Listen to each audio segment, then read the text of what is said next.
Olá, pessoal, Aí, boa noite. Agora foi, agora sim. Boa noite a todos, boa noite a todas. É um prazer imenso estar aqui com vocês mais uma noite, aqui na nossa reunião do Laboratório de Estudos em Religião e Religiosidade. Hoje nós temos a presença do meu querido amigo, professor Orlando César Barbeiro Júnior. Professor Orlando, ele é monge leigo budista e ele vai falar um pouquinho sobre as suas experiências é, na religião. Vai falar também um pouquinho porque é tão difícil conseguir conversar com um budista também. Orlando, sinta-se à vontade, muito obrigado. Deixa eu passar aqui o seu currículo, né? Ele é monge leigo e discípulo budista orientado pela filosofia budista Jodoshu Kipakuji, Nipakuji. certo? Jodoshu Nipaku, Nipakuji. Jodoshu Nipakuji. É isso aí, então. Professor Orlando, fique à vontade. O tempo é seu. Obrigado pela presença e pela disponibilidade. Tá, gente, para começar, assim, eu vou fazer de uma forma bem tranquila, bem calma, porque aqui eu não vou ser professor, porque se eu pegar a linha de professor, a gente tá lascado aqui, eu já ia colocar um monte de slide aqui, ia virar aquela xaropice. Então, assim, eu vou atuar aqui como um budista, né? Vou personificar o meu lado budista aqui, e vocês, a hora que quiserem me interromper, perguntar coisas, fiquem à vontade, pode me interromper à vontade, tá? Então, assim, só para explicar, como eu acho que é perceptível, eu não sou descendente, não tenho descendência alguma dos povos orientais, né? Eu nasci numa família católica, extremamente católica cristã, e ao longo da minha adolescência, caminhando para a fase adulta, eu comecei a me aventurar em outras religiões e conhecer, né? Quando eu digo aventurar, não no sentido pejorativo, mas no sentido de conhecer as diversas religiões e as inquietações que eu tinha ali enquanto católico, né? Então eu fui batizado e crismado dentro de uma igreja católica e depois disso, ali com uns 15, 16 anos, eu conheci o espiritismo kardecista. Do espiritismo kardecista, eu ainda tinha as minhas inquietações, tinha as coisas ali que eu falava, pô, mas e aí, né? Aquela inquietação que todo mundo tem e às vezes a gente não tem coragem de falar. Quando eu vim para Maringá, quando eu me mudei para a cidade de Maringá em 2010, uma cidade que tem uma quantidade grande de descendentes japoneses, principalmente, eu, por acaso, conheci um monge budista, que inclusive que hoje, esse monge budista até hoje, é o meu é o meu mestre, vamos dizer assim. Eu tô falando tudo na linguagem brasileirada para ficar mais fácil para a gente entender. Então, em 2011, ali 2010 para 2011, eu conheci ele, cheguei ali no templo, que é o templo do qual eu frequento até hoje, e falei que eu tinha curiosidade em conhecer o budismo, né, porque até então eu tinha feito só leituras através dos livros, né, e ainda mais que em 2010, 2011 ainda a gente não tinha tanta facilidade igual tem hoje de abrir um YouTube ou achar um PDF, né, de algo ligado ao budismo. E eu tinha aquela visão de que o budismo era um só, seja onde você for, era a mesma coisa. Então, quando eu comecei a conhecer o budismo ali no primeiro momento, eu comecei a descobrir que existiam vários budismos. Então, a perspectiva que quem não é budista sempre tem que compreender é que, como o cristianismo, o budismo tem uma semelhança muito grande com o cristianismo nesse sentido, porque a gente tem lá a Igreja Católica, as várias igrejas evangélicas, o espiritismo kardecista, que tem uma, um lado cristão, né? Entre várias outras. Então, dentro do budismo, existem também várias escolas. Então, a minha escola, da qual eu frequento, a minha linha filosófica, ela se chama Jodoshu Nipakuji, que, traduzindo para o português, é o budismo terra pura. O budismo terra pura, ele foi criado por um monge muito antigo, lá do ano de 1133, que ele se chamava Honen. Então, o primeiro templo budista, né, a primeira linhagem filosófica budista da Terra Pura é a Jodoshu, a da qual eu frequento. A partir dessa linhagem, Jodoshu, do monge Honen, vai saindo desse Jodoshu várias outras linhas Terra Pura.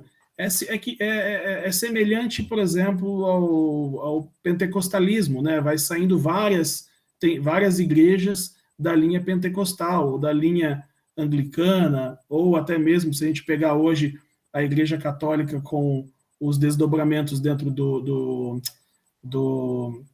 eu esqueci o nome agora, mas tem vários desdobramentos dentro do... Renovação carismática. Isso, a renovação carismática, perfeito. Então, o meu budismo, só para a gente formatar ele aqui, ele é o Terra Pura e ele segue essa linha budista. Dentro dos mais conhecidos budismos, principalmente aqui no Brasil, nós temos o budismo Zen, né, que eu acho que é o mais conhecido aqui, que tem a monja Koen, que ela é bem conhecida no YouTube, na televisão, e dos nossos monges budistas da Terra Pura, o mais conhecido é o Hondaku, que agora ele está ficando um pouco mais conhecido ali nas redes sociais e no YouTube. Mas, entrando nessa linha, né, eu não estou nem seguindo aqui, eu não estou nem seguindo pautas aqui, entrando nessa linha da dificuldade que vocês encontraram de trazer pessoas budistas ou monges, etc., para conversar com vocês, é justamente pela questão que as linhas budistas mais tradicionais, elas são linhas muito, não digo conservadoras, mas elas são linhas mais, como que eu posso falar a palavra? São mais resguardados, né? E não pelo sentido de ser prepotente ou coisa do tipo, é mais por uma questão até mesmo histórica, um processo histórico, um modo de vida daquelas pessoas, né? Então, só para a gente compreender assim, de uma forma muito rápida, o budismo ele surge lá no Nepal, né, divisa ali com a Índia, e ele tem, num primeiro momento, uma perspectiva muito hinduísta por conta do Siddhartha Gautama, que é o primeiro Buda, né, que nós temos dentro do budismo, e a partir desse primeiro lapso de budismo, junto com as migrações que foram tendo pela Ásia, vão surgindo vários outros budismos que são semelhantes ou que têm características próximas com aqueles territórios onde iriam se formatando os budismos. Quando o budismo chega na China, ali por volta dos anos 700, não tem assim uma data exata, né, mas ali por volta do ano 700, o budismo se torna a religião oficial da China naquele momento. E quando a China, vamos dizer assim, invade o Japão através de guerras e conflitos, o Japão era um país que a religião principal era o shintoísmo, que é uma outra tendência oriental. E ali os japoneses, a partir do ano 900, ano 1000 mais ou menos, eles são obrigados a seguir a linha budista. Então vocês percebam que, assim como o cristianismo e diversas outras religiões, o budismo, né, enquanto instituição e não enquanto linha filosófica, teve as suas imposições, né? Então, assim, esse é uma perspectiva, assim, desse caminho histórico, né? E para nós aqui no Brasil, a realidade budista, ela é muito complexa, porque se a gente pega, por exemplo, aqui na região onde eu vivo, nós, teoricamente, nós temos um budismo forte, né? Região de São Paulo, principalmente a capital, Foz do Iguaçu também tem um local forte, e como eu acho que o Jason ali comentou, que em alguns espaços ali do Nordeste também tem alguns pontos isolados de budismo, né? Até por conta de um processo migratório que teve ali há uns 40 anos atrás e ficou ali alguns templos budistas, né? Seguindo essa linha minha de estudo, quando eu comecei a frequentar o templo budista aqui do Jodoshu, eu fui conhecendo várias outras linhas budistas, né? E uma delas, que é a mais conhecida, é o Zen, onde o budismo Zen, ele tem uma característica muito diferente da nossa.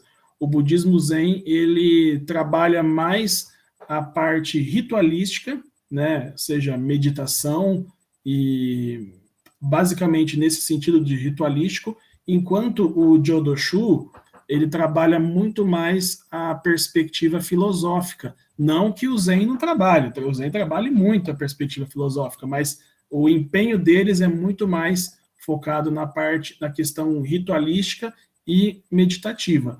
E basicamente assim, gente, dentro das nossas propostas de o que é ser budista, o budista nada mais é do que um cara normal que vive o dia a dia dele, que faz as mesmas cagadas que qualquer outra pessoa faz, e a gente tenta, dentro desse contexto, trabalhar a nossa perspectiva, que é, primeiramente, a gente tem lá as nossas 4 nobre verdades, né?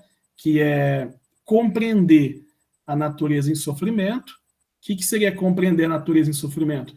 Que o sofrimento ele existe. Compreender a origem do sofrimento, né? O que faz a gente sofrer. A partir disso, entender como que faz o processo de desaparecimento do sofrimento e o caminho para o desaparecimento desse sofrimento. Vocês entenderam? Então, são quatro verdades que, quando você ali, enquanto budista, você se liga disso, né? Que são entender a natureza como sofrimento, que a gente está aqui para sofrer e se ferrar mesmo. A ideia do budismo, e depois eu quero que vocês comentem, e pode ser extremamente críticos ou não, tá? Fique à vontade, compreender que a natureza é sofrimento, ela gera sofrimento para nós. E compreender também que nós temos que entender a origem dos nossos sofrimentos. E olha como que é complexo, porque cada pessoa tem um sofrimento diferente, né? E a gente tem que entender o porquê que a gente está sofrendo dessa forma. A partir disso, o caminho para o desaparecimento desse sofrimento e, de fato, né, a partir disso, aliás, eu pulei, né, primeiro compreender o desaparecimento desse sofrimento e depois o caminho dele. Seguindo essa perspectiva das 4 nobres verdades, a gente vai ter o caminho óctuplo, que são as 8 formas corretas de se viver. E aí eu quero que vocês comentem, que vocês falam aí o que vocês pensam, porque daí a gente vai entrar num tema muito filosófico, porque, primeiro, o caminho óctuplo, ele necessita que nós, enquanto budistas, temos a compreensão correta, a consciência correta, a ação correta, a intenção correta, o modo de vida correto, o esforço correto, a concentração correta e a fala correta. Mas daí vocês vão falar assim, tá, mas e aí, o que é correto? Né? O que é correto? É mais louco do que a gente pode imaginar, né? Então, a gente busca dentro dessas linhas de estudo, dentro dessas perspectivas de estudo, buscar a compreensão do que é ser correto. E, basicamente, gente, a ideia aqui não é dificultar o entendimento das coisas, e muito pelo contrário, porque o principal ponto do budismo é a simplicidade. Então, se um dia vocês forem num templo budista ou conversar com um budista e o cara começar a falar difícil para vocês, começar a dificultar as coisas, ele não está sendo budista, porque a principal perspectiva nossa, enquanto budistas, é trazer as coisas com leveza e com simplicidade. É por isso que eu falei para o Saulo, antes de entrar aqui, que eu não ia fazer slide, que eu ia sentar aqui como se nós estivéssemos sentados num boteco ali conversando, e vocês iam me perguntando, né? Porque a ideia é essa mesmo. E só para a gente entender um pouco mais, por que que eu sou um monge leigo, né? E o que é um monge leigo, para começar? O monge leigo, se a gente buscar dentro do... Se a gente abrasileirar o troço, o monge leigo, ele é um diácono da Igreja Católica, tá? Ele é um cara ou uma mulher, né, que pode fazer certas coisas dentro do budismo, desde que o monge superior desse templo permita com que você faça. Então, o monge leigo, ele pode, desde limpar o altar ali, né, montar o altar e fazer o processo de limpeza do altar antes dos rituais, a até mesmo fazer um ritual. E diga-se de passagem, dentro da minha formação de monge leigo, porque a gente, para se tornar monge leigo dentro do Jodoshu, você participa de uma quantidade enorme de rituais, de cerimônias e de estudos, e no final você participa de um, vamos dizer assim, um curso que se chama Gujo Soden, que ele seria uma espécie de batismo do budismo, que não existe batismo do budismo, né, mas ele seria uma espécie de batismo onde você recebe um nome búdico, né? Então, quando eu utilizo esse ornamento, né, eu deixo de ser o Orlando e me torno o monge Doyo. Então, a partir desse momento, eu sou o Doyo, né? Então, para nós, quando eu morrer, eu não vou ser lembrado dentro do budismo, né, simbolicamente falando, como Orlando, mas sim como o Doyo, né? Que é cada pessoa que vai se batizando, né, fazendo, participando desse processo, recebe um nome diferente. Então, cada um tem um nome diferente e ele vai de acordo com os mestres anciões que fazem parte desse templo budista, né? Então, para vocês terem uma noção, eu, enquanto monge leigo, eu já participei desde montagem de altar a fazer cerimônia de funeral. Aconteceu uma situação, né? E olha que eu, até uns anos atrás, eu morria de medo de morto, de chegar perto de morto. E aí, um certo dia, o meu mestre, monge Sasaki, me ordenou com que eu fosse para Goiôerê, uma cidade aqui perto de Maringá, fazer uma cerimônia de um velório budista. Eu já fiz a cerimônia de missa de 49 dias, porque no budismo não tem, no catolicismo tem a missa de sétimo dias, né? No budismo é a missa de 49 dias. O que seria essa missa de 49 dias? Para o budista, nós acreditamos que quando a pessoa morre, o espírito dela fica rondando a casa, os espaços onde ele frequentava, por 49 dias, até ele ter a liberdade total de se libertar desse plano físico que a gente tem aqui. E detalhes, né? Depois vocês vão me perguntando, tirando as dúvidas aí, a gente vai entrando em pontos mais específicos. E aí, assim, dentro ainda desse contexto do budismo, né? Eu estava falando das 4 nobres verdades, do caminho óctuplo, para que a gente faz, né? Qual que é o grande finale disso tudo? A ideia é que a gente chegue, a partir dessas condições e dessas compreensões, a gente chegue no estágio de nirvana, que poucos seres vivos conseguiram chegar nesse estágio de nirvana. E aí vai depender de budismo para budismo, alguns budistas vão falar que é só Siddhartha Gautama, outros vão dizer que foram mais, né? Vai depender, cada budismo vai ter a tua perspectiva. E dentro dessas condições para a gente chegar no nirvana, então nós temos que ter as nossas ações budistas, que são, vamos dizer assim, os nossos ornamentos, que é a prática meditativa, que ela é extremamente importante em qualquer budismo, e aí entendam que meditação, que prática meditativa não existe só uma, existem várias técnicas e práticas, desde aquela prática mais tradicional, que a gente lembra do mongezinho, carequinha, sentado em cima da montanha meditando, a práticas meditativas que o cara faz fazendo caminhada, por exemplo, ou dirigindo um carro. Os mantras, que no budismo Jodoshu, ele é até mais importante, o mantra, do que a meditação silenciosa, né? E aí a gente, quando vai fazer o mantra, nós usamos o Juzu, que é essa espécie de rosário budista, tá? E seguindo essa linha de meditação e mantras, o estudo, que sem o estudo não faz sentido nós sermos budistas só de, como diz o meu mestre monge Sasaki, ser budismo de cosplay, né? Então a gente tem que entender o que é o estudo, as linhas budistas e todo o referencial sempre dentro da simplicidade, da tranquilidade, para passar também para as outras pessoas. Nós temos também, dentro do budismo de Odoshu, duas cerimônias que são as mais importantes para nós. A primeira, que é o Origan.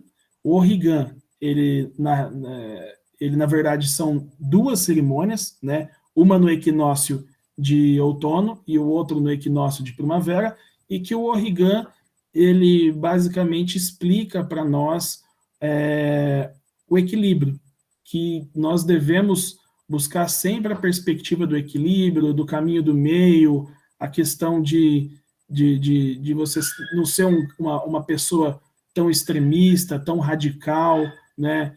O budismo, ele atua muito com a questão... Nossa, meu cachorro tá gritando aqui, não sei se vocês estão ouvindo. Tá dando para ouvir aí o cachorro gritar? Eu acho que Mas não está atrapalhando, fica tranquilo, não está atrapalhando. É acho fofo que ele isso, pegou ela aqui. falou. Ele pegou, alguém ou brigou com o gato aqui. Mas voltando aqui, né? Então, o Origan, ele mostra muito para nós, e o budista que não entende isso, ele de fato não é budista, que nós devemos ser pessoas equilibradas, sensatas. Nós trabalhamos muito essa perspectiva do preconceito, que hoje é algo que está sendo muito... a gente vê nas redes sociais, a gente vê no campo político, enfim, nas famílias, né? Muito preconceito, muito ódio, essa questão do racismo, da homofobia. Então a gente trabalha muito essa questão. Se algum dia vocês encontrar algum budista aí que é racista, que é homofóbico, alguma coisa, vocês me avisam que a gente vai entrar com um processo de expulsão deles aí, porque não tá seguindo a linha, não tá aprendendo o troço. E além disso, o Obon, né? O Obon, ele de fato é a cerimônia mais importante do budismo, e isso em qualquer escola budista. O budismo, já eu falo aí, Jason, já eu dou a sua resposta. O Obon, ele é o nosso dia de finados, né? E ele sempre é realizado na escola de Odoshu, né, por volta do 13º, 15º dia do 7º mês. Não tem uma data exata, tá?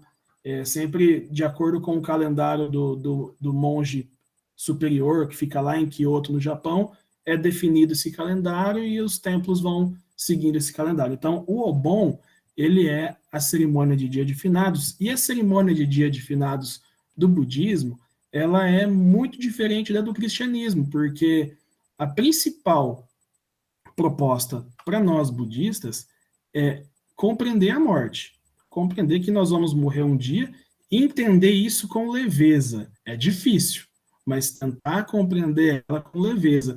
E também, além disso, não só compreender a nossa morte, mas compreender a morte de todas as pessoas que nós amamos, que nós gostamos, que estão à nossa volta.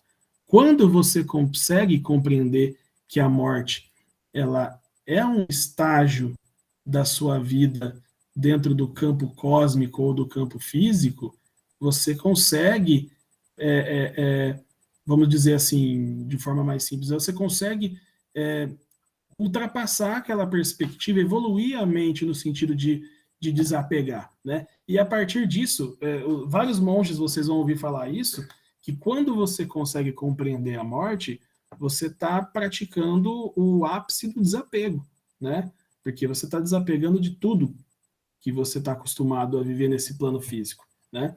E basicamente são essas questões. Hoje a gente enfrenta uma dificuldade dentro do budismo, que por não ser uma religião, como disse os amigos aí, que bate na porta, que convida, que vai atrás de fiéis, né? No budismo não tem fiéis.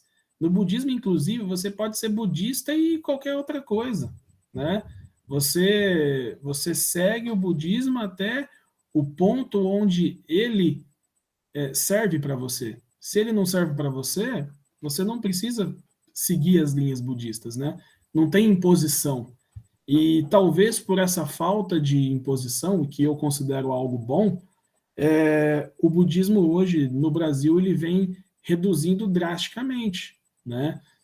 Por mais que hoje vocês pegam aí, tem lá as aulas de meditação, coisa e tal, mas o budismo em si, a parte filosófica, aquela parte mais enraizada, ela vem se perdendo. Uma outra questão que aconteceu, e isso é coisa de 15, 20 anos atrás, até alguns anos atrás, para você se formar monge ou monge leigo, você budista brasileiro, você tinha que ir para o Japão.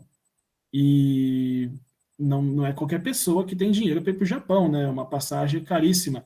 E por conta dessas condições, dessa redução de pessoas dentro do budismo, a nossa escola principal lá em Kyoto, ela liberou com que nós brasileiros pudéssemos se formar no Brasil.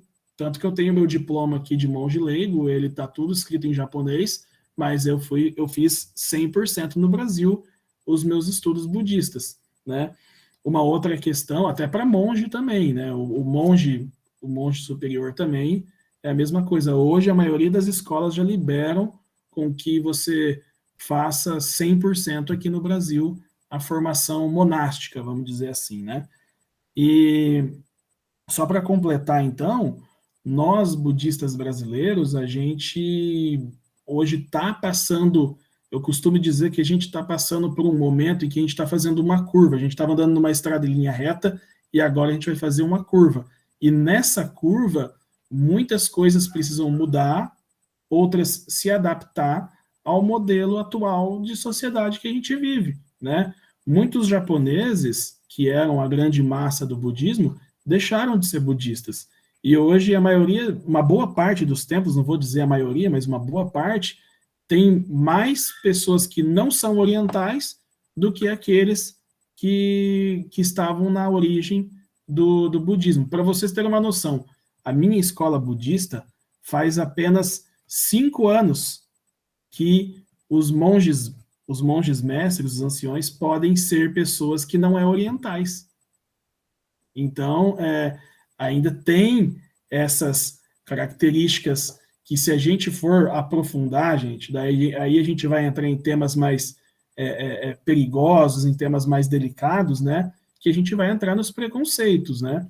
E aí não é nem uma questão da filosofia em si, mas daí seria uma questão talvez estrutural, talvez uma coisa mais ligada à formatação das pessoas que estavam inseridas ali naquele budismo.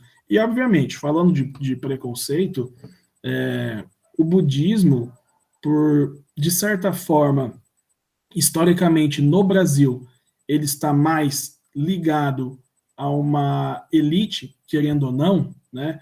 Embora a maioria dos japoneses que estavam ali há 40, 50, 60 anos atrás não eram elite, mas o budismo, principalmente no estado de São Paulo ou aqui no estado do Paraná, é sim uma religião muito mais elitizada, muito mais acadêmica do que outras religiões. Se a gente pegar, por exemplo, eu acho que a gente pode citar exemplos aqui, se a gente pegar, por exemplo, várias linhas do protestantismo, elas são muito menos elitizadas e muito mais simples do cara chegar ali, entrar no templo, participar, fazer parte da comunidade, do que de um templo budista, né? E assim, se fosse para a gente levar, eu que não sou oriental, se fosse para levar a ferro e fogo o budismo brasileiro, talvez hoje eu não seria mais budista. É lógico que aí vocês podem me perguntar e a gente bater um papo aqui. O que fez eu estar no budismo vai muito além da minha vontade de ler um livro sobre o budismo. É uma coisa muito mais transcendental e que nesse caminho que eu percorri até o meu Gujo Soden, eu consegui compreender a motivação de eu ser budista, né? O budismo, ele é uma religião reencarnatória. Não são todas as linhas que acreditam em Deus, mas a minha linha budista acredita em uma força maior, né, em algo, não, a gente não utiliza o termo Deus, mas dentro dessas cerimônias da qual eu participei e participo até hoje, eu cheguei num momento de compreensão na minha formação de monge leigo, onde eu entendi o porquê que eu estava dentro do budismo, né? Mas sim, lógico, nós ali que não somos os orientais, principalmente há alguns anos atrás, ainda assim sofria muito preconceito de forma bastante velada, né? De forma bastante, não sei se a palavra certa seria sutil, mas de uma forma muito velada, mas sim. E hoje os templos budistas eles começam a abrir as portas para os outros povos que não eram só os orientais, né? E é basicamente isso, gente. Não sei se alguém quer fazer alguma pergunta. Vamos lá. Posso começar aqui fazendo a primeira pergunta, Orlando? Vamos lá. Tem duas linhas, né? Tem, do budismo, né? Que é aquele Theravada e o Mahayana. E vocês são Mahayana, é isso? É que assim, o budismo Mahayana e o Theravada, ele é lá no início. Ele é lá Tá. lá 500 e poucos anos antes de Cristo, né? A nossa linha, ela é de Odoshu, ela é um budismo moderno, ela é de 1133 para frente. Entendi. Uhum. Que bacana. E a última pergunta antes do Jason falar. Então, existem budistas que. Você me perdoe se falar alguma besteira, tudo bem? Existem budistas que são ateus. Existem, com certeza. Sim, né? Principalmente no budismo Zen. No Zen budismo, né? É. Tá certo. Não é o caso, por exemplo, da sua vertente. Não, a minha vertente, ela é uma vertente, vamos dizer assim, ela é mais liberal. O cara acredita se quiser, acredita se não quiser, mas como ela é uma linha muito transcendentalista, né? A gente fala muito nas nossas leituras de espíritos, de aparições e coisas assim.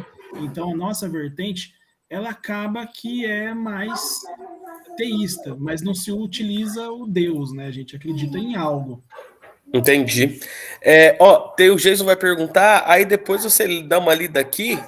Tem a pergunta da Thelma. Opa, a da Patrícia tinha que tem. deixado fechado aqui, agora que eu vi. O Jason, velho, fez essa pergunta aí. Olha lá, budista Tá bom. pode ser bolsonarista? Eu acho que não, mas tem uns que são, mas são poucos, a minoria. Beleza, vai lá, Jason, fica à vontade. Eu não podia deixar de perguntar isso, gente. Eu não sou, tá? Só para deixar claro. Na verdade, o senhor traz aqui, professor Orlando, algumas reflexões, né? E que são desafios nossos, enquanto, principalmente os estudantes de ciência da religião como eu, né? Tem aqui a Patrícia também, que é professora de ensino religioso, que é a dificuldade, na verdade, de se falar de religião, porque existe uma complexidade, né? Então, eu não posso pegar e trazer o budismo, né, imaginando que faz parte de uma só linha e colocando isso de uma forma generalista, porque as coisas não são bem assim, né? Bem como o protestantismo, bem como o catolicismo, né? Bem como o próprio candomblé. Não sei, professor Saulo, se o senhor recebeu, né, recebeu um questionamento meu lá a respeito de uma apostila, né? A professora Laís até pode me corrigir se estiver errado. Recebi. No candomblé também isso acontece, né? E aí eu vi em um determinado momento, eu li, né, em um lugar, que o candomblé era uma religião que veio da África, né? Quando, na verdade, não é. O candomblé é uma manifestação tipicamente brasileira, porque você tem povos aí que vieram, né? Os povos nagôs, os povos jejes, os povos de Angola, os iorubás, né? E a conversão de tudo isso é que vira aqui o candomblé. Então, é bem difícil, né? Da gente falar, tem que se debruçar mesmo assim sobre essa temática, né, e sobre a religião e suas vertentes, para a gente não falar besteira e não generalizar as coisas. Eu tenho algumas perguntas aqui, com base no... Eu tive uma vivência muito pequena no budismo, né? Eu fui convidado, eu tive... O primeiro contato que eu tive com o budismo foi no filme, a biografia de Tina Turner, né? Não sei se você já viu esse filme. Não. E ela consegue, o processo de virada, né, do sofrimento dela, de tudo que ela passava, foi através da conversão do budismo, onde ela recita o Daimoku, né, que é o Nam-myoho Renge Kyo. E aí, na sua prática, né, de budismo, né, o Daimoku existe, é dessa forma, é generalista, todas as vertentes do budismo recitam o Daimoku Nam-myoho Renge Kyo? Olha só, olha, bacana essa pergunta. Olha como que é complexo o troço. Ô, Orlando, desculpa, Orlando Jason, podia explicar para nós o que é isso? Eu não sei o que é. Eu Acho que não sabemos, a maioria tá. aqui. Quando eu estava falando ali sobre os mantras, né? O que seria um mantra? Mantra é uma palavra repetitiva que você vai fazendo e ele acaba se tornando algo sonoro, né? Uma música, dá uma impressão de ser uma música, algo desse tipo. Cada budismo, olha a complexidade, cada budismo tem o seu. Para você ter uma noção, eu que sou budista há mais de 10 anos, eu não conheço todos. No meu é o Namu Amida Butsu. Por quê? Isso daí é uma questão mais, acredito que linguística, né? Que vai de acordo com cada território ali, com os dialetos que tinha em cada região. Mas no meu é o Namu Amida Butsu. Então você vai falando Namu Amida Butsu, Namu Amida Butsu, Namu Amida Butsu, Namu, e vai falando e vai se tornando um coro, né? A gente faz as nossas cerimônias, às vezes quando são cerimônias maiores, que dá lá 100 pessoas, 80 pessoas, vira uma coisa muito louca, assim, todo mundo falando isso ao mesmo tempo, aquela coisa energética, né, da música, você vai viajando na maionese, você vai longe no troço. Mas cada budismo tem a sua recitação diferente. É bem interessante, vou fazer só um depoimento aqui com base em uma fala sua, né, quando você começou aqui a falar, você disse assim, percebe-se que eu não tenho características orientais, né, e o budismo surgiu na minha vida em um momento em que eu procurava, né, eu também muito católico durante muito tempo, né, e aí o catolicismo já não respondia ali os meus anseios. Diferentemente do que você falou, assim, muita gente não tem coragem de contestar, eu sou uma pessoa que tenho coragem de contestar, mas eu então comecei a procurar algo, e essa amiga minha, ela surgiu num supermercado, na verdade a gente conversando, eu descobri que ela era budista, e naquele dia mesmo ela me convidou para ir na casa dela para poder recitar o Daimoku lá. Aí, inicialmente, eu achei assim eu achei muito interessante, né? O senhor falou sobre ser uma religião elitista, e de fato, aqui em Salvador, não sei nas outras realidades do país, porque a concentração dos budistas são em bairros mais nobres, né? Não tem... como é que eu posso dizer assim, não sei como é que chama, não tem igreja, né, para falar no popular aqui. As reuniões são feitas nas casas das pessoas, e tem um lugar aqui, que é acho que é Soka Gakkai o nome, que eles se reúnem aqui periodicamente, mas cotidianamente, as reuniões semanais, elas costumam ser na casa das pessoas, e assim, sempre, e as pessoas de bairros nobres, né, e a maioria delas intelectuais, né, são pensadores, e isso é bem bacana, né? O Jason, mas o Soka Gakkai e o Seishonoye também, eles não são budismos, tá? Eles são uma linha que tem filosofia budista, mas eles são isolados do budismo, não são de fato budistas. Em São Paulo, por exemplo, tem uma comunidade enorme do Soka Gakkai, tem até escola de ensino fundamental e médio lá, que colocam toda a elite oriental paulista ali naqueles colégios. E o budismo, de fato, você pega ali várias vertentes, eles são extremamente elitistas. Aí a gente pega, por exemplo, o Zen. O budismo Zen ele já é muito mais popular, ele é bem popularzão. O Zulai também, que é um budismo chinês, ele está começando a ficar mais popular, mas vários ainda são bastante fechados. Então, o que é que acontece?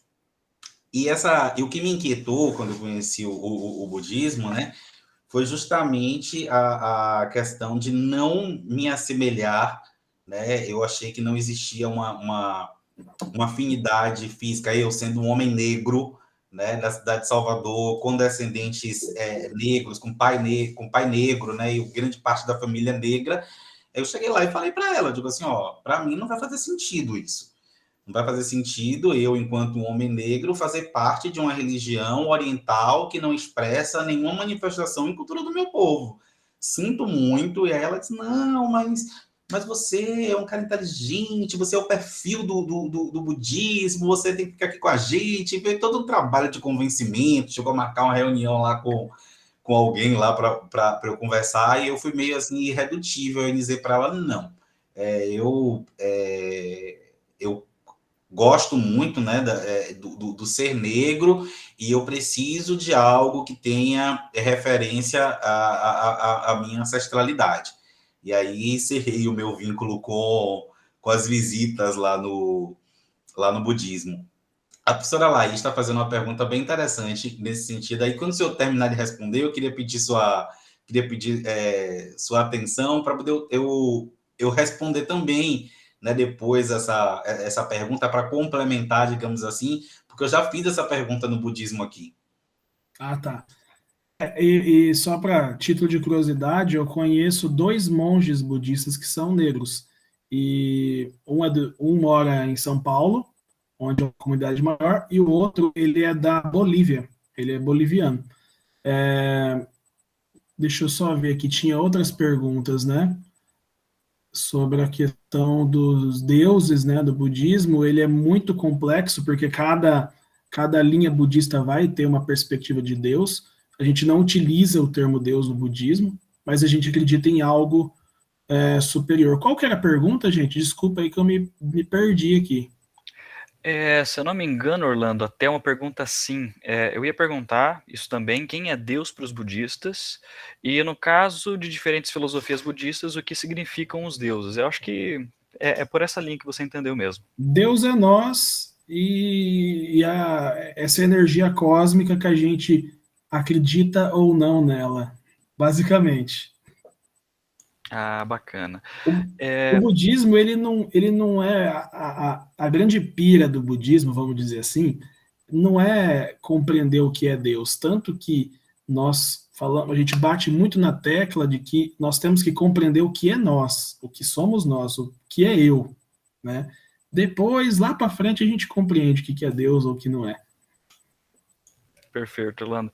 Eu coloquei também um comentário do professor Eduardo, que é também da universidade, ele não pôde participar, mas que ele coloca uma questão interessante que você apontou no início da sua fala, sobre os monges leigos e a presença das mulheres. Aí ele diz o seguinte: é sabido que várias religiões do Oriente têm leituras depreciativas sobre a mulher, impedindo-as, inclusive, de exercer ministério religioso, ou relegando suas atividades a status inferiores ao dos homens. O cristianismo e o islamismo, por exemplo.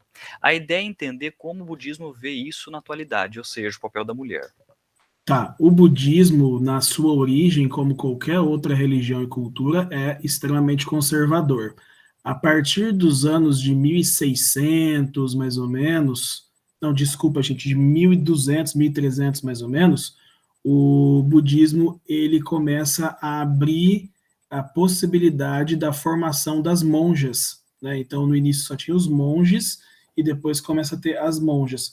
Hoje, né, falando do nosso período atual, é extremamente natural compreender que homens e mulheres para o budismo são iguais, né? Então, o nosso cargo máximo, ele pode ser tanto de um homem quanto de uma mulher, tá? Inclusive, é até interessante falar sobre isso. O budismo, ele é uma religião que permite o casamento homoafetivo, cerimonialística, dentro da cerimônia, né? Ele não é só um casamento de homem e mulher. Inclusive, aqui no nosso templo, nós já fizemos uns 3 ou 4 casamentos homoafetivos. Eu não sei, eu acho que eu estou falando a palavra certa, não estou. É isso aí mesmo, né? E além do que, sim, os monges e as monjas, no Japão a gente tem uma monja trans, né? Agora, a grande questão é que, como vocês estão vendo, meu cabelinho cresceu um pouco. A gente faz um voto, né? Nós raspamos a cabeça. Tanto que dentro do português chama cerimônia da navalha. A gente faz um voto e essa cerimônia da navalha a gente raspa a cabeça toda vez que o cabelo começa a crescer. Aí tem linhas budistas em que é obrigatório tanto para o homem quanto para a mulher, que é um discípulo ou uma monja ou um monge, raspar a cabeça, né? Outras linhas nem tanto. A minha, ela é bem assim, ela é média nesse sentido. É que eu gosto de seguir mesmo. Agora que eu estou dando uma folgada, deixando crescer um pouco. Mas tem essas questões, né? Mas resumindo, o budismo ele não vê diferenças para atingir graus hierárquicos entre homens e mulheres. Tanto que nós já tivemos uma bispa dentro do Brasil, que era a principal figura budista, a própria monja Koen, né, que é conhecida a nível nacional, e diversas outras monjas. Aqui em Apucarana, por exemplo, perto de Maringá, a monja principal de Apucarana é uma mulher. Então, tem vários, tem essa tranquilidade. Perfeito, Orlando. Aí, se você quiser responder a pergunta da Laís e também, com a ajuda do Jason, responder Deixa eu achar aqui. Você quer que eu leia? Por favor. Orlando, muito bom te ouvir. A sua experiência religiosa dialoga com o transe? Me perguntam muito sobre o assunto. Disso surge a inquietação. É um fetiche voltado unicamente para as religiões de matriz africana ou se atravessa a experiência de todas as pessoas não cristãs? Se puder fazer um comentário, eu agradeço. O transe que é comentado é no sentido do contato com o transcendentalismo, seria isso?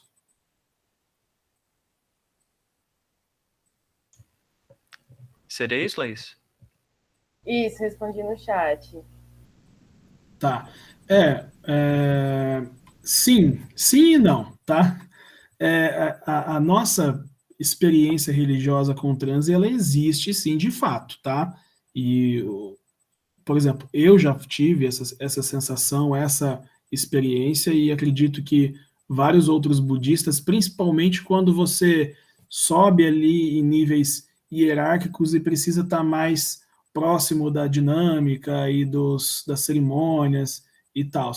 Mas ela visa muito mais um compreendimento nosso, mental e físico, e de ações humanas e relações humanas, do que algo transcendental. Aí, por exemplo, a gente pega o budismo Shingon, ele é muito mais transcendental do que o meu Jodoshu. Então, a perspectiva de que as pessoas entram em transe ali naquele espaço é muito maior do que o nosso. Porém, sim, através dos mantras, através de algumas cerimônias, a gente chega nessa experiência, sim. Obrigada, Orlando. Por nada. Posso falar um pouco sobre isso? Eu vou ser mais, como é que eu posso dizer? Eu vou ser mais incisivo na pergunta da Laís. Eu vou transformar a palavra transe em incorporação. Tá? E aí, o que é que acontece, né? Isso, inclusive, eu sou da Umbanda, e isso é o meu calcanhar de Aquiles dentro da religião, né? De muitas vezes eu ficar me perguntando assim, isso é real, isso não é real, isso acontece, isso não acontece, né? E de me questionar muito acerca disso.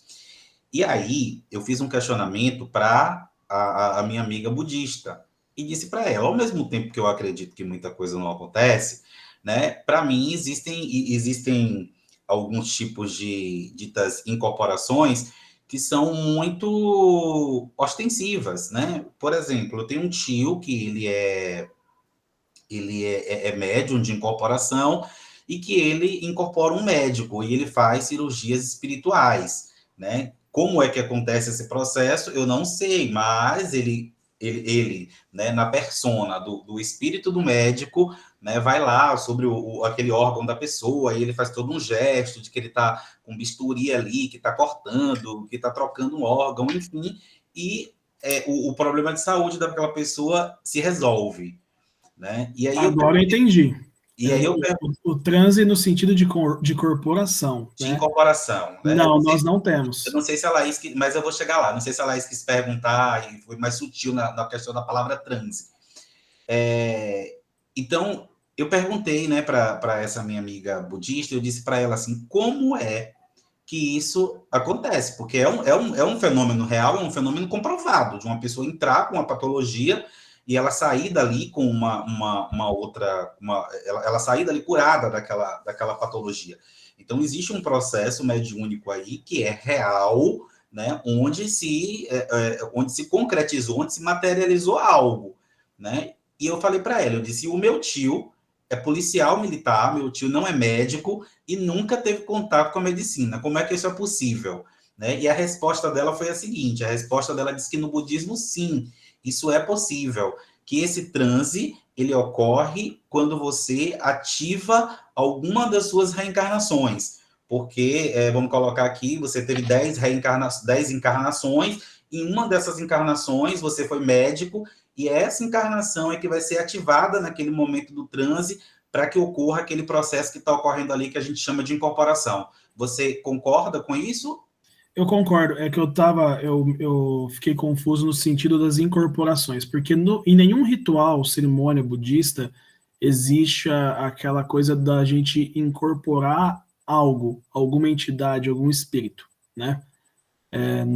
Não que nós não acreditamos, eu particularmente, enquanto ser humano, eu acredito sim, mas no budismo não existe leituras de incorporações, existem sim leituras e experiências de contatos, de diálogos, de você, né, vamos falar assim de uma forma bem simplificada, de você entrar em contato com seres de outros planos, né? Nesse sentido que a sua amiga falou, acontece sim, inclusive aconteceu comigo, né? Eu estava dentro de um dos últimos momentos que eu tive no budismo de maior experiência metafísica, eu consegui ter acesso a uma vida passada que eu tive antes dessa. Então, tendo acesso a um pedaço dela, eu tive a compreensão de algo que acontece nessa daqui, ou seja, a compreensão kármica de algo que estava acontecendo nesse momento, né?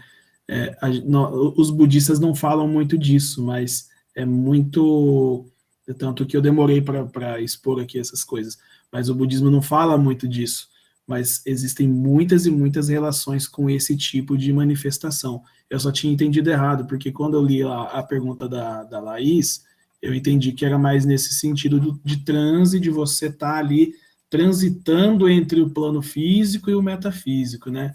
E nessa questão do Jason, da incorporação, no budismo não existe uma leitura específica sobre você incorporar um espírito ou algo do tipo, embora alguns monges, não poucos, acreditam sim nessa possibilidade de incorporação. Entendi. Só para esclarecer aqui, eu não sei se a Laís quis perguntar isso, mas assim, foi eu que que através dessa pergunta dela, né, consegui estabelecer aí essa conexão para extrair, né, do senhor essa resposta que eu tive lá atrás. Uhum. Você foi um querido, Jason, e foi super pertinente, ampliou ainda mais o debate. Aqui tem uma outra pergunta, né, sobre vocês praticam um ritual no lar com o altar, o Jorge que fez aqui a pergunta. Ô Jorge, a maioria dos budistas tem em casa um oratório que nós chamamos de Butsudan. O Butsudan, ele é um espaço onde você reserva da tua casa, onde geralmente você coloca uma imagem do Buda Amida. O Buda Amida é o Buda da Terra Pura, e junto com ele, às vezes você coloca ali fotos ou coisas que lembram os seus ancestrais, e ali você faz as suas orientações, as suas orações, os seus pedidos, a sua dinâmica dentro do contexto budista. A gente acende o incenso, geralmente nós fazemos as meditações ali próximo desse Butsudan, né? Então, sim, nós temos essa prática dentro do nosso lar.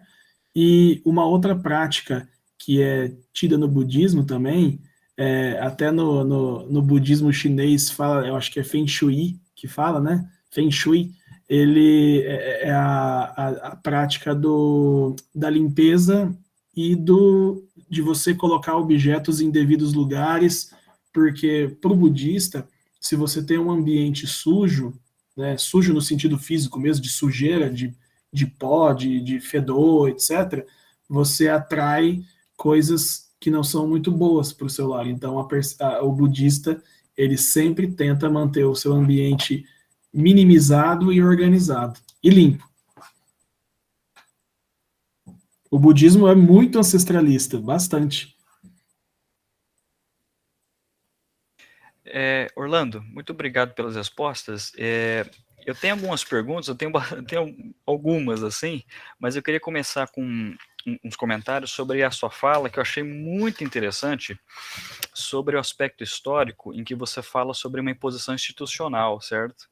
Sim. É curioso pensar que aí você me corrija se eu estiver errado, é curioso a gente pensar em uma vertente que tem muito forte essa noção de estados transitórios, do devir, da mudança, e ao mesmo tempo você institucionalizar isso. Parece que tem um contraponto entre você fixar algo que como posso dizer, afirma constantemente os estados transitórios, porque eu creio que o budismo tem essa noção forte de que você rejeita as substâncias permanentes, de certa maneira. E fica curioso a gente pensar na institucionalização como algo fixo, com uma coisa que digamos assim, acentua a transição, né, das coisas no mundo. E uma coisa curiosa, agora pensando, puxando sardinha um pouco o meu lado da filosofia, quando você falou sobre as 4 verdades e também do caminho óctuplo, o ponto central ali é o sofrimento. Não à toa que a gente vai ter uma influência no Ocidente a partir do filósofo Schopenhauer, né? E no seguinte sentido, eu havia comentado numa fala do professor Eduardo anteriormente, que ele havia comentado brevemente sobre o budismo, como que a nossa visão ela pode ser muito míope, pensando para o lado ocidental, excluindo toda a influência oriental que vem dali. Se a gente pensar justamente nos estados transitórios, a gente pode pensar em Heráclito, sobre o rio de Heráclito, e a gente acha que isso surgiu do nada e fundou o pensamento ocidental, quando na verdade eles estavam trocando figurinhas entre si ali. Então eu enfatizo, a gente pode enfatizar aqui essa, como posso dizer, essa troca de figurinhas entre o Oriente e o Ocidente, que nada é muito fixo, nada tende a ser digamos assim, o ocidental como universal, digamos assim. As perguntas que eu quero fazer, Orlando, são não sei se são simples assim. Você comentou sobre o caminho do meio, e eu queria saber se no budismo você chama isso de virtude, ou vocês têm um termo para isso. Porque a partir do Ocidente nós podemos chamar de virtude no caminho do meio. E vocês teriam um termo para virtude, ou seria o mesmo termo? Seria o mesmo termo. O caminho do meio, ele é basicamente você tentar buscar uma forma de não ser, como que seria a palavra? Eu não queria usar a palavra radical, mas essa questão da pessoa serena, da pessoa tranquila, da pessoa que escuta muito antes de falar, sabe? Aquela coisa de não ser explosivo. Então, o caminho do meio, e é difícil pra caramba você andar no caminho do meio, né? É talvez uma das coisas mais difíceis. E quando você anda nesse... ter equilíbrio, né? Todo esse contexto do caminho do meio de fato, o meio que é o equilíbrio das coisas, né? E também você acaba fugindo... Quando você anda no caminho do meio, você foge do ego. Só... entrando um pouco rapidinho na questão que você fala, ali da região do Oriente, quando começa a ter essa questão com o budismo, Ali foi pura imposição do governo chinês que tinha na época, que é imposição de você ser budista ou morrer, né? Não tinha um meio termo. Então, como qualquer outra religião, né, você tem seres humanos que fazem cagadas dentro dos núcleos religiosos, e a filosofia que você não pode relacionar com a prepotência e o egocentrismo do ser humano, né?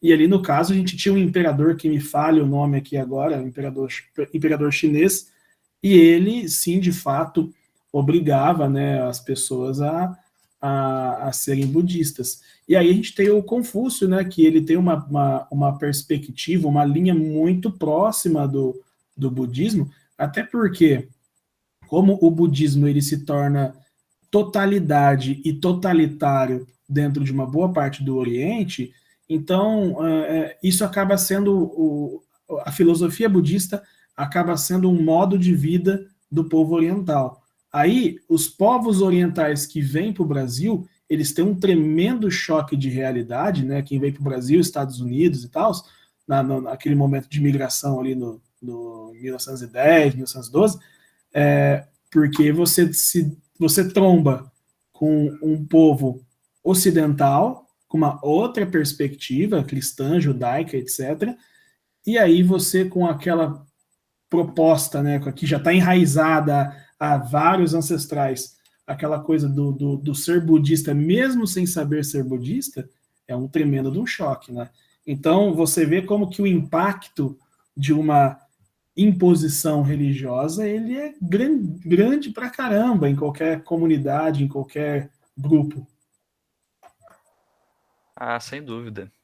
Muito obrigado pela resposta, Orlando. Uma última pergunta é que eu sempre fui muito curioso, só que não sei porque eu não sei o significado, por exemplo, não sei se o termo é correto, vou falar de forma adequada, é Bodhisattva. Eu queria saber o que significa isso no budismo. Os Bodhisattvas, eles são no plano espiritual, são vários, vamos dizer assim, vários seres iluminados que atingiram o Nirvana. E aí você tem lá os Bodhisattvas como que fala? Da saúde, esqueci o nome aqui, que cuida da saúde, do meio ambiente, são várias linhas, né? E basicamente é isso. E através deles, nós temos os paramitas, que são as gravuras, as escritas que falam sobre essa parte mais transcendental do budismo. Ah, perfeito. O Jason tem uma pergunta, se não me engano. Eu gostaria de saber, professor, se, né, eu costumo dizer o seguinte, observando as manifestações religiosas, né, que é muito difícil, no Brasil não existe uma religião pura, né, o hibridismo religioso ocorre bastante entre elas, e quando eu exemplifico isso para as pessoas, eu digo assim, onde foi que o protestante, né, hoje a gente vê igrejas aqui na Bahia, que são igrejas denominadas pentecostais, onde o som, né, da igreja é tocado através de um timbal, de um tambor, tal qual o som tal qual um candomblé, onde se toca um rum, um pi, né, que é como se chama lá. E aí eu pergunto o seguinte, eu digo assim, onde é que isso, em que momento foi que isso aconteceu? Né? Em que momento foi que o culto, o protestantismo, o culto protestante aderiu a isso, né? E aí a gente vai permear por várias questões aí de regionalidade, né? De migração de povos, enfim. A minha pergunta e o budismo? O budismo sofreu alguma dessas interferências e hoje o senhor consegue verificar dentro do budismo, né, de que práticas, né, práticas regionais, práticas locais foram adentradas a ele, ou a religião ela tem um código tradicionalista para se manter, entre aspas, pura?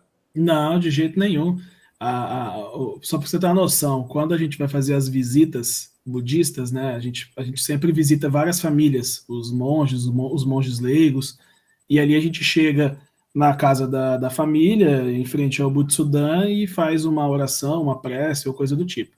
A maioria desses oratórios, desses Butsudan que tem aqui no estado do Paraná, no estado de São Paulo, a maioria, não é minoria não, você chega lá, vai ter um altar, vai ter um Buda no meio, uma Nossa Senhora da Aparecida do lado e um Jesus Cristo do outro.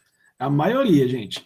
Por quê? Porque quando a gente pega ali, principalmente o período de ditadura militar, o budismo foi proibido no Brasil. Falar em japonês era proibido.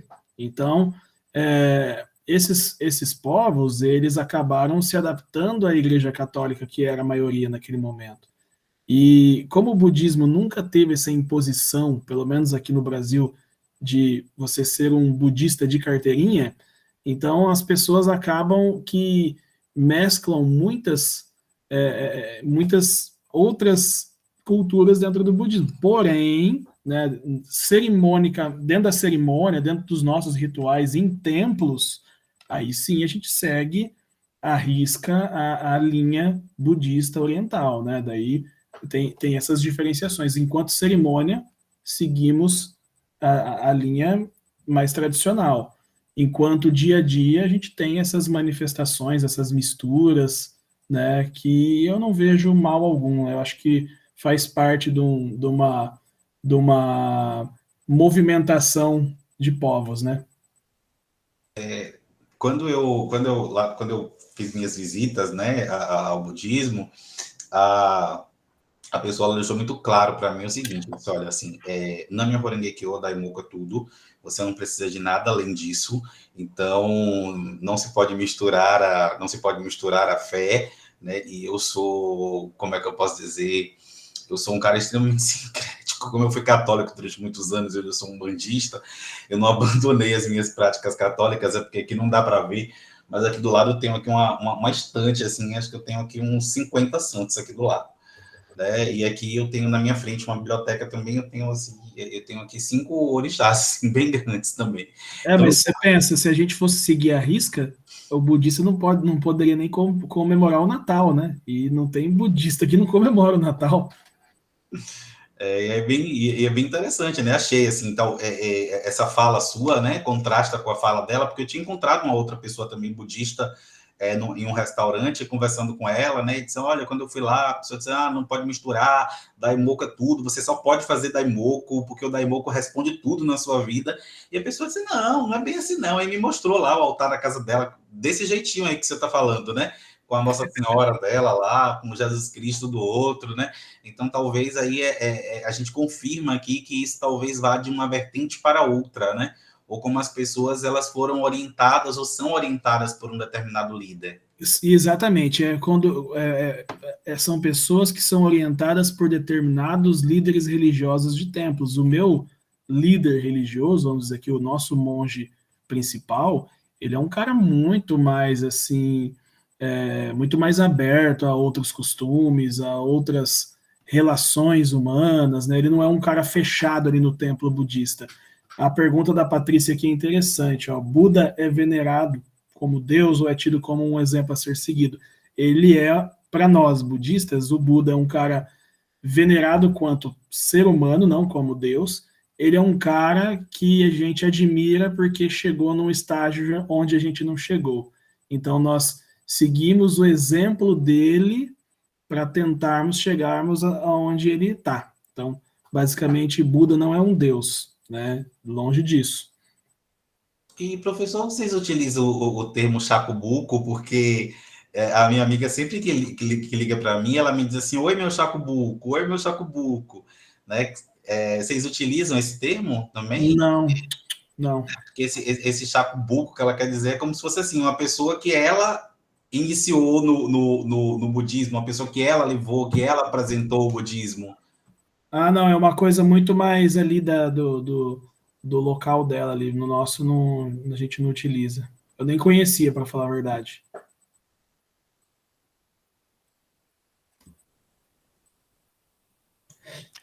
Mais perguntas, pessoal? Mais comentários? Tem uma ali, né? Quando a pessoa alcança o Nirvana, como é sabido que uma pessoa alcança o Nirvana? Porque é certeza que o Buda alcançou e os demais. Nós acreditamos que existem vários Budas, inclusive Budas que nem foram budistas. O duro é saber quem foi e quem não foi, né? Mas a gente acredita assim, que pode ter vários Budas espalhados por aí. Mas não tem como saber, não. A gente só vai saber quando a gente estiver do lado de lá do rio, porque não dá para saber, não. A gente sabe que esse Buda, o Siddhartha Gautama, a gente sabe que ele é um Buda porque ele se transformou Buda em vida aqui nesse plano terreno, né? Nesse plano físico. Mas aí a questão do Buda ser só o Siddhartha Gautama ou não vai variar de acordo com as escolas budistas. Porque, por exemplo, na minha escola a gente tem o Buda Gautama, que é o primeiro Buda, e nós temos o Buda Amida, que é o nosso Buda, que é vamos dizer assim, é o Buda que aparece mais para nós. Tem vários, né, para nós, mas dependendo da escola só tem um, que é o Siddhartha Gautama. Existem linhas budistas que, por exemplo, o Dalai Lama, ele sempre é uma reencarnação do Siddhartha Gautama. Outras não, né? Vai variar. E o Dalai Lama, ele não é um papa a nível global de budismos, mas só para a linha budista deles. Orlando, a título de curiosidade, tem um professor americano que é o Alan Watts. Ele é voltado para o Zen budismo, se eu não me engano, né? Correto? Não estou lembrado. Sim. Eu lembro que dentre os americanos do campo da filosofia que divulgam bastante, se eu não me engano, né, o Zen budismo tem o autor Alan Watts, no caso. Aí eu ia até emendar a pergunta qual é a recepção dos budistas mais tradicionais, né? Mas, enfim, é um ponto de Você diz com o Zen budismo ou com o autor? Assim, com a divulgação do autor com relação ao Zen budismo. Não, daí eu não sei. Sim. Eu não sei mesmo, não. Mais perguntas, vou aproveitar aqui para fazer uma outra pergunta que me surgiu aqui, uma dúvida que me surgiu. O senhor falou que o budismo, durante várias vezes no nosso encontro, né, sobre o budismo ser uma religião reencarnacionista.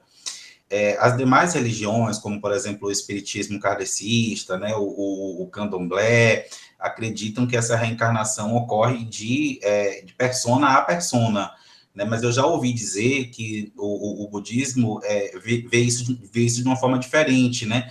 Como essas encarnações elas podem ocorrer não entre personas, mas entre objetos diferentes, até se transformar numa persona, né? Então, lá atrás eu posso ter sido uma pedra, que depois virei uma árvore e que posso ser uma pessoa?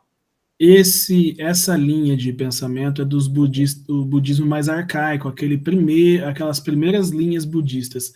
Essas mais novas já não têm essa perspectiva, já tem uma outra proposta.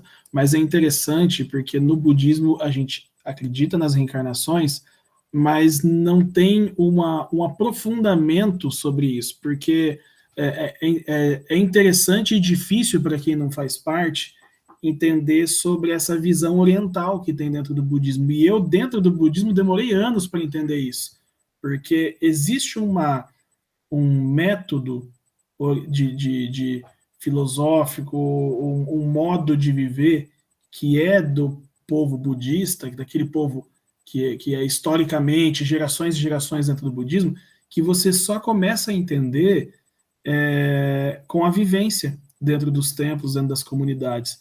Então, até por isso, né, vocês tiveram dificuldades de encontrar budistas para conversar por conta dessa coisa, desse jeito mais oriental de ser.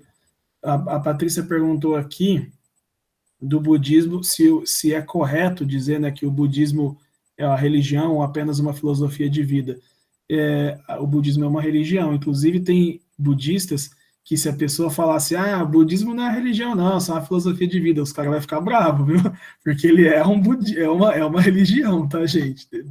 Deixar bem claro. Quando a gente tem uma organização em torno de um método filosófico, nesse sentido, né?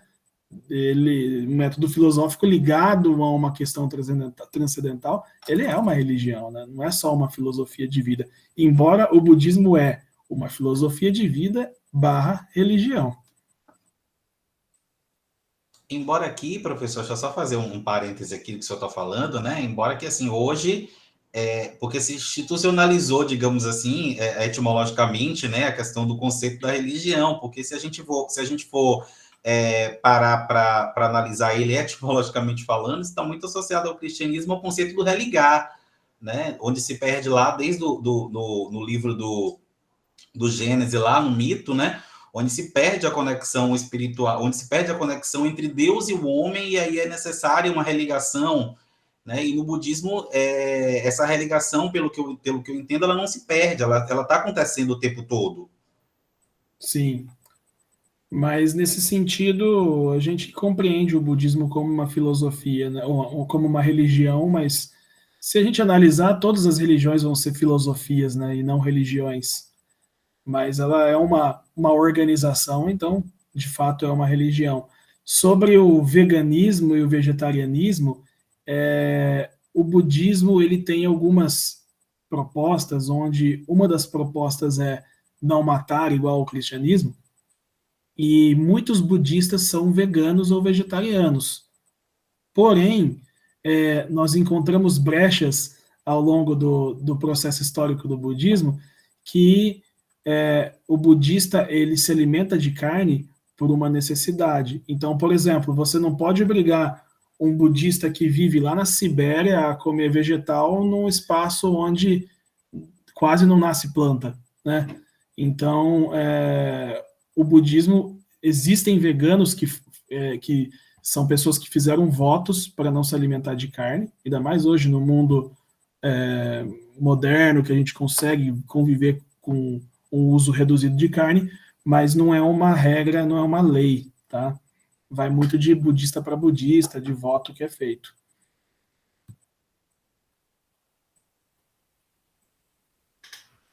Perfeito. Mais alguém? Mais algum comentário, pergunta?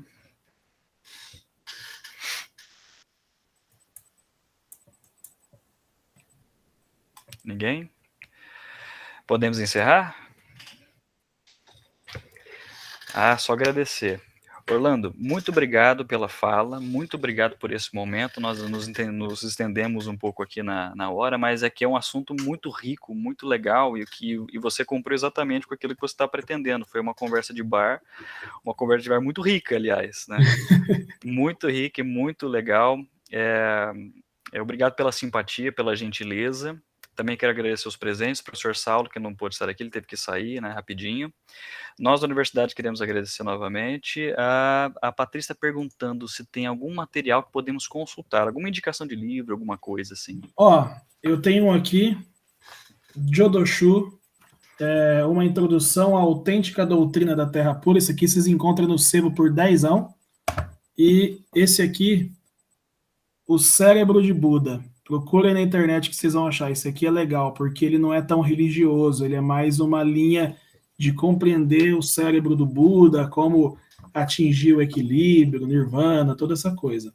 Então, são 2 livros bem interessantes. Deixa eu ver se eu tenho mais alguma coisa aqui.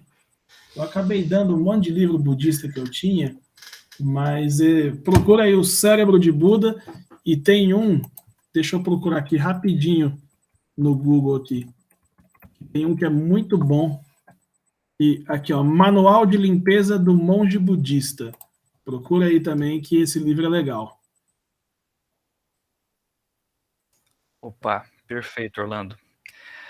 Gente, muito obrigado pela presença de vocês, pela fala. Eu acho que só ficou a pergunta na pergunta do Flávio, acho que tem mais uma pergunta, porque ele fez várias perguntas em uma, né, sobre a visão divinizada de animais. Perfeito, perdão. Não tem não.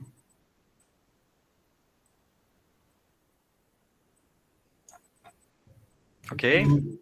Não tem uma visão divinizada de animais no budismo. Beleza, então, gente. Gente, uma boa noite para vocês. Muito obrigado pela fala. Nos encontramos daqui... Opa, mais algum comentário? Não, aparentemente... Deixa eu ligar o áudio, que aí eu falo mais rápido. Tá. O budismo, ele saiu do hinduísmo, a gente pode dizer isso... Qual foi a origem do budismo, assim, porque normalmente uma religião sempre vem de outra, né? Podemos dizer assim, como o Jason pontuou algumas coisas aí anteriormente. Não sei se eu perdi alguma fala sua inicialmente sobre isso. Você pode dizer? Porque às vezes a gente vê muita coisa, algumas coisinhas parecidas com o hinduísmo. Você Sim. pode dizer sobre? O hinduísmo é o irmão mais velho do budismo. Tá? Os criadores do budismo, o próprio Siddhartha Gautama, que depois se torna o Buda Shakyamuni, ele era hindu, né? Como a maioria das pessoas que viviam naquela região. Então, por isso que tem essa aproximação no budismo raiz, né? No budismo mais tradicional. E quando você entra no campo do budismo moderno, ele tem menos ligações com o hindu. Mas quanto mais próximo da Índia os budismos, mais próximos da Índia, mais ligação com o hinduísmo vai ter, por se tratar de uma religião que os povos fundadores do budismo eram hindus. Entendi. E essa linha budista que está mais próximo da Índia, são budistas que acreditam em diversos deuses? Ou eu vi que você falou que alguns são teístas, outros não são teístas, né? A tendência é ser mais teístas, né? Porque é um budismo muito mais transcendental, uma coisa mais próxima do hindu, né? Então se você analisar ali, fazer algumas pesquisas, você vai ver que eles acreditam em vários Budas, né? Do Buda verde, no Buda azul, no Buda vermelho, que cada um traz uma perspectiva de cura, né? Então ele tem sim essa aproximação. Ótimo, obrigada por responder. Eu realmente sabia muito pouco sobre o budismo. Quando eu fiz a pergunta se o budismo pode ser tido como uma filosofia de vida, porque eu já li alguma coisa sobre isso, alguém dizendo que o budismo é mais uma filosofia de vida do que uma religião. Aí, como ouvindo, né, eu percebi que não tem como ser só uma filosofia de vida, né? Até por ter uma linha teísta. Inclusive, eu não sabia que havia várias vertentes do budismo, né? Várias denominações, vamos dizer assim. Nossa, a palestra foi assim, maravilhosa, enriquecedora. Muito bom. Beleza, gente. Perdão, Patrícia, por ter cortado. Mas, novamente, quero agradecer a presença de todos. Quero agradecer principalmente o Orlando pela fala de bar enriquecedora. E nos vemos daqui a 15 dias. Uma boa noite a todos e sigamos com simplicidade. Isso aí. Belezinha? Valeu, gente. Prazer. Obrigadão. Opa!